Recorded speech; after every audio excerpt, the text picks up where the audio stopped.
ท่านเว้าแนวใดกับประชาชนข้าพเจ้าว่าฟังประชาชนเด้อตัวนี้นะฟังเสียงประชาชนเด้อ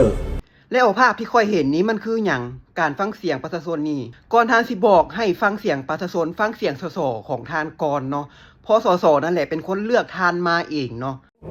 ว่าเว้ากันว่าเดี๋ยวนี้พวกเราต้องเฮ็ดจังได๋ส่งเสริมการผลิตภายในลดพรการนำเข้าแต่ว่าเดี๋ยวนี้อันเฮ็ดตัวจริงนี่มันแม่นอีหยังกันแท้ข้าพเจ้าว่าเบิ่งนี่สินค้านำเข้านี่เบิ่งปลาแดกแท้ๆนี่ก็ยังนำเข้ามาทั้งที่บ้านเฮาบ่อึดจักหน่อยปลาแดกนี่ก็ยังนำเข้าอันสองมานี่แป้งนัวนี่ลาวเฮาก็เฮ็ดได้น้ำปลาลาวเฮาก็เฮ็ดได้นี่แล้วก็บ่เห็นว่าไผสิส่งเสริมไผบ่เห็นว่าแขนงภาครัฐที่จะไปโฆษณาว่าลาวเฮานี่เฮ็ดแป้งนัวได้บ่เนี่ยควรสนับสนุนนี่บ่เห็นได้มันแม่นแท้บ่ประธานคันประชาชนเว้าพาถูกจับถูกฆ่าอันนี้บ่ประชาธิปไตย